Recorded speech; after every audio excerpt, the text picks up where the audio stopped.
प्रभु शंभुनाथ हनुमान, प्रेम सहित आसन धरहूं सुनहूं कथा धर ध्यान। बड़े बड़भागी होते हैं वे लोग जो भगवान की कथा रस सुधा का पान करते हैं। नहीं तो कालक्षेप के लिए, समय बर्बादी के लिए, टाइम पास के लिए और बहुत सारे साधन हैं। किसको फुर्सत है?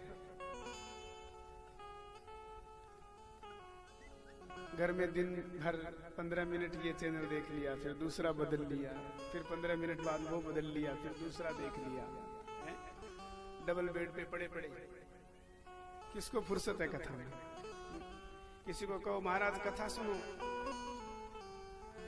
आते तो सही पर क्या बताएं। अच्छा, एक बात मैं आपसे निवेदन करूं, जब जब कोई हरि भक्ति करने के लिए निकलता है तब तब उसका एक मगर पैर पकड़ लेता है। गज का पांव किसने पकड़ा था? भागवत में सुनिए कथा आपने। गज का पांव किसने पकड़ा? ग्राह ने, मगर ने पकड़ा। जगतगुरु शंकराचार्य जी का भी पांव एक मगर ने पकड़ा। और हनुमान जी जब संजीवनी लाने के लिए गए तो भी एक मगरिया ने पांव पकड़ा। जब कालनेमी ने कहा कि जाओ पहले स्नान आदि करके आओ, फिर तुमको गुरु दीक्षा देंगे, तो हनुमान जी जब गए तो एक मगरिया ने पांव पकड़ लिया। उस समय नहीं, आज भी ये मगर पांव पकड़ता है, कथा सुनने देता नहीं है। हम लोग बात बात में बोलते हैं ना, किसी को कथा में क्यों नहीं आए? कथा में आता तो सही पर मगर वो काम हो गया। महाराज कथा में आने का मन तो बहुत था पर क्या बताएं, मगर आ नहीं पाए। मगर वहां जाना, मगर ये मगर तो पकड़े ही रहता है सबको। आते तो सही मगर ये मगर। अच्छा, कथा में आ जाओगे तो ये मगर इधर नहीं उस साइड लग जाएगा। कोई कहेगा अरे तुमको बोला था ना 3 बजे आने का, फिर आए क्यों नहीं? बोले क्या बताऊं, कथा में गया था और कल कथा इतनी अच्छी थी, इतनी सरस थी, आना तो चाहता मगर कथा छूट नहीं पाई। समय तो तुम्हें दिया था आने का, मगर क्यों? अब वो मगर उधर जुड़ गया। इसलिए मगर सबका पांव पकड़े रहता है, क्योंकि संसार विषयों का सागर है और विषयों के सागर में ये वासना का मगर बैठा है। और ये वासना का मगर नहीं चाहता कि कोई उपासना में जाए। बोलो जय श्री राम। इसलिए उपासना में आने से पहले ये वासना का मगर तैयार है। अच्छा, धन होना, परिवार होना, संपत्ति ज्यादा होना, ये कोई बड़ी बात नहीं है। श्री तुलसी जी तो कहते हैं सत्संगत और हरि कथा तुलसी दुर्लभ दोय, सुत दारा और लक्ष्मी तो पापी के भी। ये तो किसी पापी के भी हो सकते हैं, लेकिन हरि कथा ध्यान देना पापी की यहां नहीं होती। परम श्रद्धेय स्वामी जी महाराज कहा करते थे कि अति हरि कृपा जाहि पर होजी पांव देत यह मार्ग सुन। कृपा नहीं, अति हरि कृपा जिस पर होगी वही इस रास्ते पे पांव दे सकेगा। नहीं तो भैया किसी के बस की बात नहीं है। अति हरि कृपा जाहि पर होई पांव देते यह मार्ग सुन, वह इस मार्ग पर पांव देगा। तभी तो श्री पार्वती माता ने जब भगवान शंकर से राम कथा पूछी तो पूछते ही शंकर जी इतने प्रसन्न हो गए कि कोई शब्द नहीं निकला मुख से और गदगद कंठ हो गए। नैनों में प्रेमाश्रु बहने लगा और भगवान शंकर सती जी से कहने लगे, क्या कहने लगे? धन्य धन्य गिरिराज,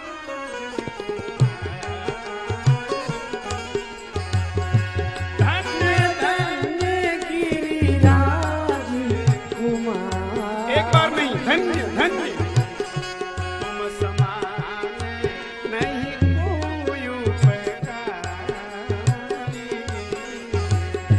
तुम समान नहीं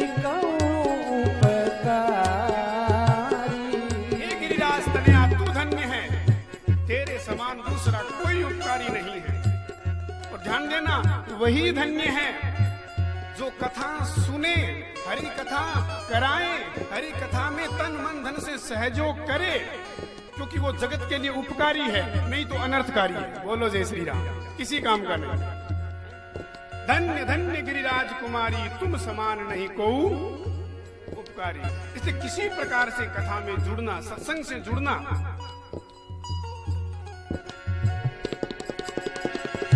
पूछे वो रघुपति कथा प्रसंगा, पूछे वो रघुपति कथा प्रसंग। और कैसी है कथा? सकल लोक जग पावनी गंगा, सकल लोक जन पावनी गंगा। सकल लोक जग पावनी गंगा। गंगा जी उसी क्षेत्र को पवित्र कर सकी जहां से वो निकली।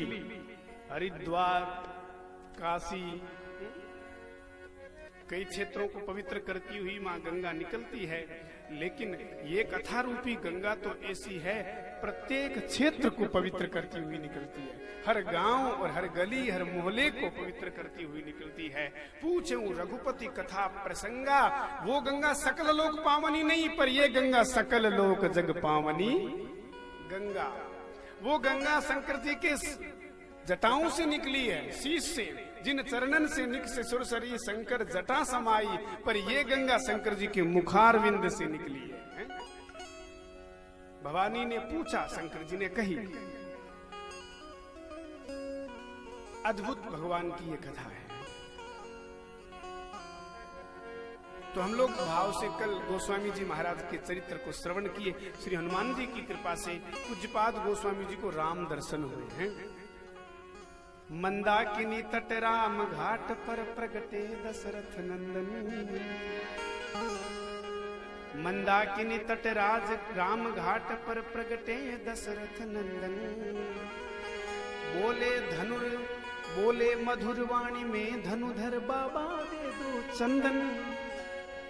अरे शोभा रामचंद्र की निरखो नित्य नवल सी गुण गायक सीताराम जी के। शोभा रामचंद्र की नित्य नवल सी गुण गायक सीताराम जी के। ओ सद्गुरु चक्रवर्ती सुचि सरल संत श्री तुलसी गुण गायक सीताराम जी के। सद्गुरु चक्रवर्ती सुचि सरल संत श्री तुलसी गुण गायक सीताराम जी के। गुण गायक सीताराम जी के। गुण गायक सीताराम जी के। तो श्री हनुमान जी की कृपा से राम जी के दर्शन किए गोस्वामी जी। ये जीवन चरित्र हम लोग कल सुन रहे थे। उसके बाद वंदना कर्म में हमने कथा कही, सबकी वंदना करी, गुरुदेव के पाद पद्मों की वंदना करी। गुरुपद पद्म परागा सूर्य सुबास सरस अनुराग। देखो गुरुदेव की इतनी महिमा है। गुरुदेव के शरण रज मांगी श्री तुलसी जी ने बालकांड के प्रारंभ में भी, और अयोध्या कांड की रचना करी तो भी क्या कहा? श्री गुरु चरण सरोज रज निज मनु मुकुरु। ये हनुमान चालीसा में भी आता है और अयोध्या कांड का प्रथम दोहा भी है। तो वहां भी और यहां भी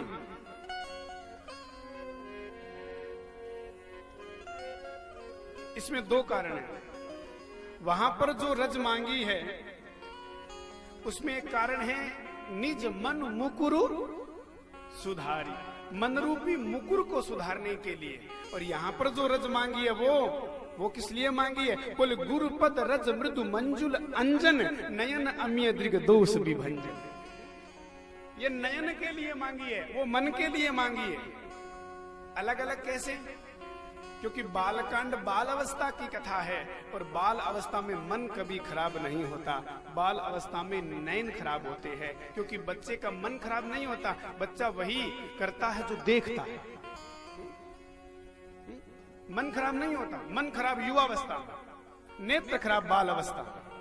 तो यहां तुलसी जी कहते हैं नयन अमिय दृग दोष विभंजन, मेरे नेत्रों की सुधि हो जाए, दोष न देखो किसी में। इसलिए हमारे समझदार लोग जो है वो कहते हैं कि कभी ऐसा कोई कार्य बच्चों के सामने मत करे जिससे बच्चों में अपसंस्कृति आए, उनके संस्कार जो है वो नष्ट हो जाए, उनमें वो चीज कॉपी हो जाए। इसलिए ऐसा कोई कार्य नहीं करो जिससे वो देखे या गलत रास्ते पे चले। ऐसी कोई भाषा मत बोलो जिससे बच्चे भी अपशब्द प्रयोग करें, नहीं, बच्चों के सामने कोई ऐसा कार्य नहीं। वहां तो नयन अमिय दृग दोष विभंजन। और युवावस्था में बोले निज मन मुकुर सुधार, अब मन मुकुर को सुधारो। ये मन रूपी मुकुर जो है ये सुधारे बिना इसमें चेहरा दिखता नहीं। मुकुर माने दर्पण, शीशा, तोरा मन दर्पण कहलाए।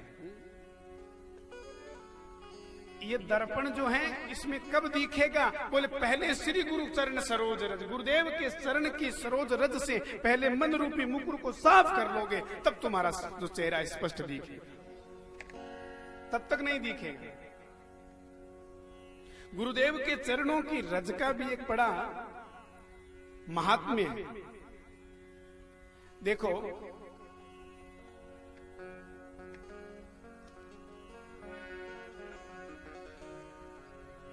थोड़ा बच्चा को बनिया तो 12 भेजो या 8 मेरे कन्ने भेजो।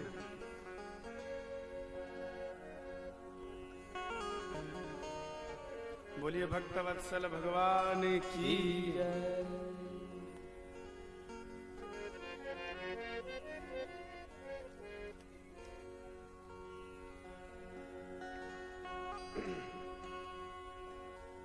सदगुरुदेव भगवान की। अच्छा, गुरुदेव के चरणों की रज की जो बात है, यहां तो तुलसी जी कहते हैं नयन अमिय दृग दोष विभंजन। गुरुदेव का जो चरण रज है वो नयनों का अंजन बना लो। अंजन माने काजल, वो लगा लो, चरण रज लगा लो।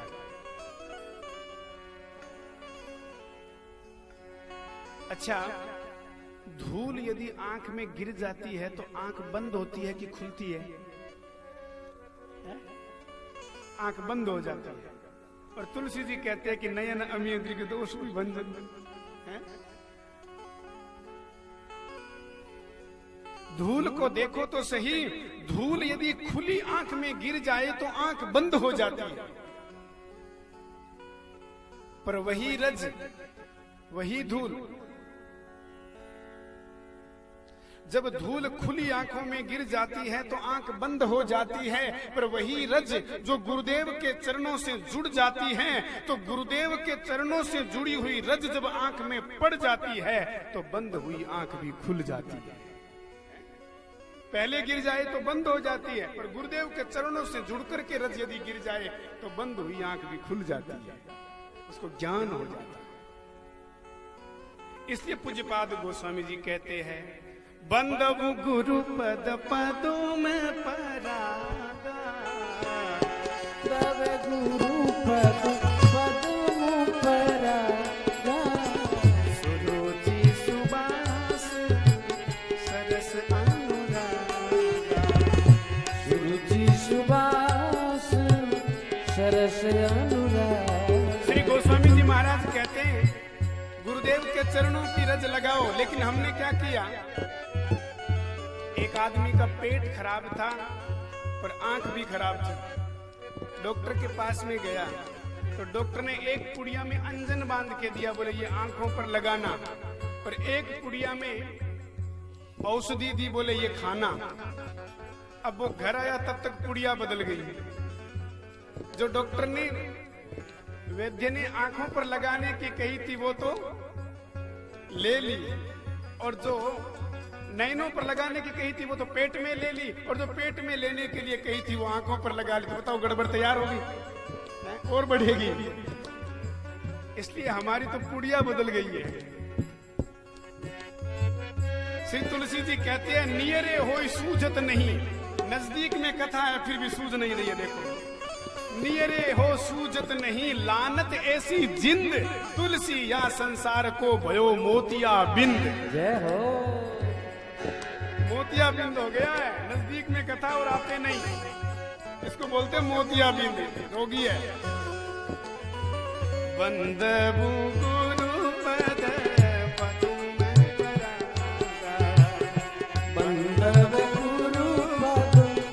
पद्म परा, सुरुचि सुबास सरस अनुरागा,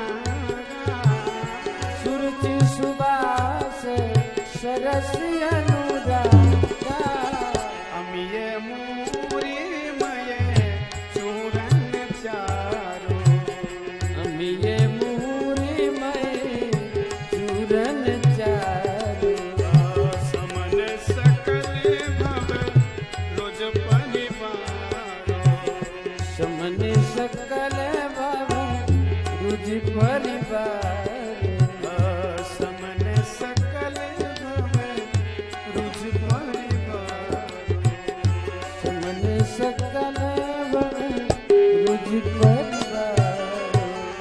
बोलिए भक्तवत्सल भगवान की। जय। गुरुदेव के पाद पद्मों की वंदना है, फिर ब्राह्मणों के चरणों की वंदना है, क्योंकि इनके चरणों की वंदना किए बिना मोह जनित जो संशय है वो दूर होने वाला।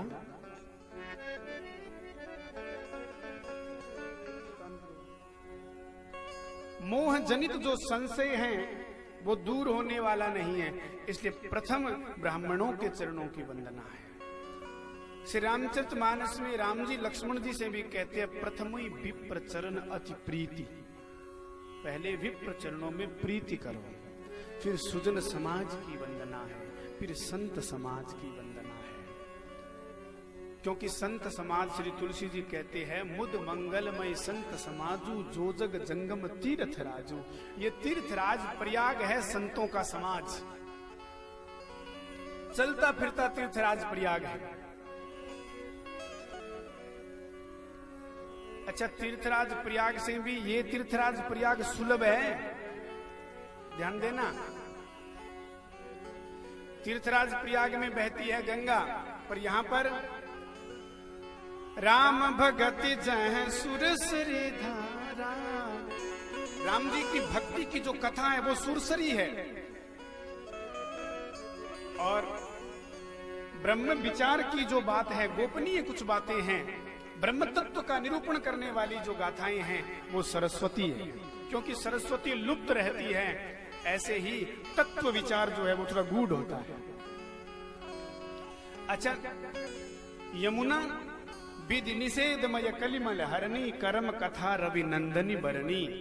जगत में क्या करना क्या नहीं करना, ये जो व्यवहारिक ज्ञान है, जो जीना सिखाती है, विधि और निषेध, क्या करना क्या नहीं करना, ये कर्म कथा रविनंदनी माने यमुना है।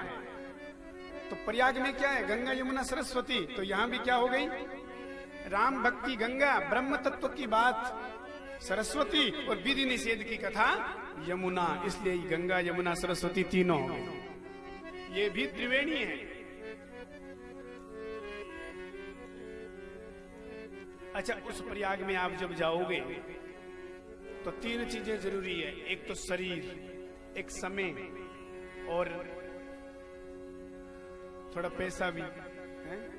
समय, शरीर और संपत्ति तीनों चाहिए।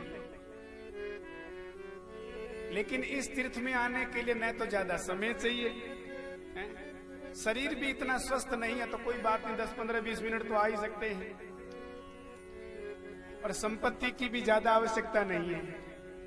तो समय, शरीर और संपत्ति वहां तीनों चाहिए, पर यहां उनकी भी आवश्यकता नहीं है, उससे भी सुलभ है ये प्रयाग। अच्छा, तीसरी बात एक और है, वहां उस प्रयाग में गए, त्रिवेणी में गोता लगाने लगे, कदाचित मान लो पांव फिसल गया तो गए काम से।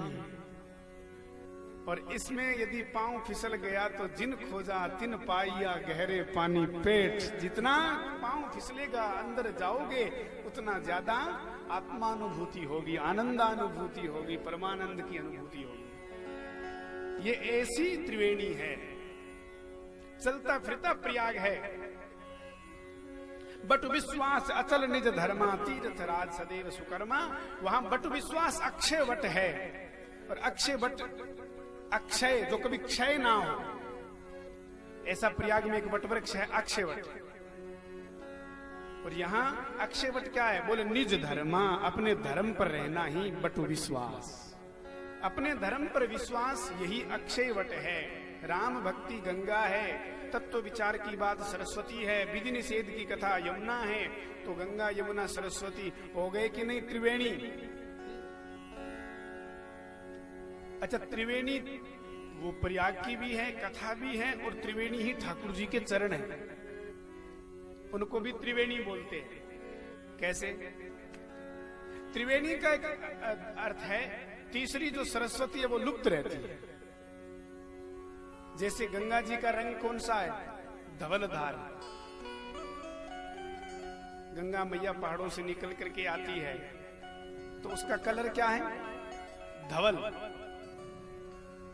बही कैसे गंगा लहर धीरे धीरे, बही कैसे गंगा लहर धीरे धीरे, बही कैसे गंगा लहर धीरे धीरे, लहर धीरे धीरे, लहर धीरे धीरे, लहर धीरे धीरे, लहर धीरे धीरे, वही कैसे गंगा लहर धीरे धीरे, वही कैसे गंगा लहर धीरे धीरे। हरिद्वार में कैसी शोभा से माता, हरिद्वार में कैसी शोभा से माता, पहाड़ों से आई उतर धीरे धीरे, पहाड़ों से आई उतर धीरे धीरे, वही कैसे गंगा लहर धीरे धीरे, वही कैसे गंगा। लहर धीरे धीरे। तो माँ गंगा है धवलधार, और यमुना का रंग कौन सा है? श्याम। भगवान के नख का रंग है धवल, और नख के ऊपर की चमड़ी का रंग है श्याम। भगवान की नखचंद्रिका से गंगा प्रकट हुई है ना, इसलिए नख का और गंगा का रंग एक है। ऊपर की चमड़ी श्याम, तो यमुना का कलर भी श्याम। और भगवान के पांव के तलवा जो है उसका कलर क्या है? लाल। इसलिए सरस्वती जी की भी है लाल कांति, पर फर्क यही है कि भगवान जब खड़े रहते हैं तो तलवा दिखाई, ऐसे ही सरस्वती जी त्रिवेणी में दिखाई नख भी दिखता है। ऊपर की चमड़ी जो है वो श्याम दिखती है, पर भगवान के पादुका, भगवान के जो चरणों का पाद तल है वो दिखता नहीं है। ऐसे ही सरस्वती जी दिखती नहीं है। जैसे आपने देखा है माताएं जो बेणी गूंथती है ना, उसको भी वेणी बोलते हैं, वो भी त्रिवेणी है एक तरह से उसको वेणी बोलते हैं। तो उसमें बाल जब मैया गूंथती है तो तीन चुटिया के तीन भाग बना लेती है। आजकल तो भगवान मालिक है बनाए कि नहीं बनाए, पर पहले हमारी माताएं जब बाल गूंथती तो चुटिया के तीन भाग बना लेती है ऐसे, और तीनों को ऐसे ऐसे गूंथती कि दिखने में दो ही दिखते। तीनों को ऐसे गूंथती कि दिखते दो ही, पर वो तीसरी तो बीच में लुप्त रहती है। ऐसे ही गंगा और यमुना तो दिखती है, पर सरस्वती जी लुप्त है। तो श्री रामचरितमानस भी एक चलता फिरता प्रयाग है, ये त्रिवेणी है। मुद मंगलमय संत समाजू, जो जग जंगम तीर्थ राजू, ऐसा पावन तीर्थ। और ये बड़ा दुर्लभ है। एक संत तो कहते हैं, तात मिले पुनि मात मिले, सुत भ्रात मिले युवती सुखदाई, राज मिले सब साज मिले, सब साज मिले मन वांछित पाई। लोक मिले परलोक मिले, विधि लोक मिले बेकुंठ जाजी। सुंदर जोर मिले सब सुख ही, पर संत समागम दुर्लभ भाई। सुंदर जोर मिले सब सुख ही, पर संत समागम दुर्लभ दुर्लभ भाई। ऐसा संत समागम दुर्लभ है। और मैं एक बात आपसे निवेदन करूं, संत समागम ऐसा है जो आदमी की बिगड़ी सुधार देता है, उसका जीवन बदल जाता है संतों के संग से।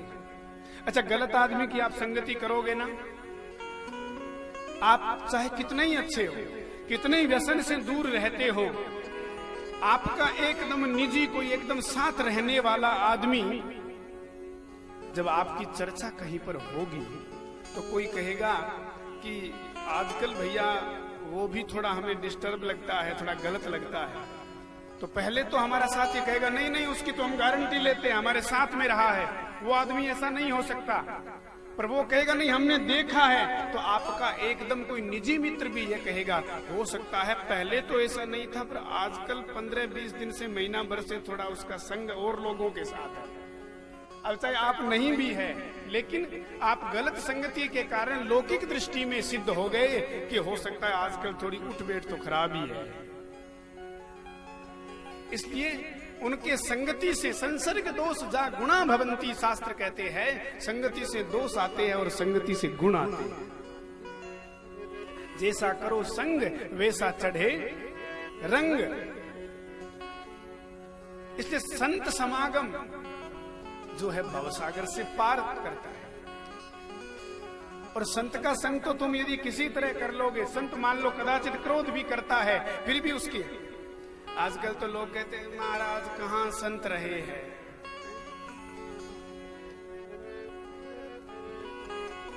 अपने आप में जो लोग, उसको मैं क्या कहूं, अपने आप में जो लोग अपने को श्रेष्ठ समझते हैं नहीं, बड़ा ऊंचा मानते हैं, वही लोग आजकल जब हम बात करते हैं तो कहते महाराज कहां संत है आजकल, वो पुरानी बातें हैं, आजकल कहां संत है, संत तो सब ऐसे ही है। मैंने कहा वो भले आदमी, संत यदि ऐसे होते, अरे ठीक है एक आध अपवाद स्वरूप हो गए, वो तो संत भी नहीं, न किसी प्रकार से कोई संप्रदाय के हैं, न किसी परंपरा में रहने वाले हैं, न किसी प्रकार की कोई भगवत भक्ति से ओतप्रोत है। उनको तो केवल किसी तरह विकृत मानसिकता वाली जो दुनिया है, इनको फंसा करके अपना स्वार्थ सिद्ध करना, वो लोग ऐसे, उनका कार्य ऐसा है। लेकिन मैं आपसे निवेदन करूं, जो भगवान को आगे करके, भगवान को आगे करके धर्म का पर्दा लगा करके यदि वो अधर्म करता है, पाप करता है, तो पक्की बात है उसका पतन निश्चित है और होगा ही। जलंधर की कथा देख लो, जलंधर ने अपनी पत्नी वृंदा का सतीत्व का पर्दा लगाया और बाद में अधर्म किया, पर बचा। इसलिए अधर्म का पर्दा तो एक दिन भगवान चीरने वाले हैं। सत्यमेव जयते, सत्य की जीत होती है, जय होती है। इसलिए जो भी है उनका अपना कर्म जाने, पर हमारी दृष्टि में संतों का सम्मान होना चाहिए।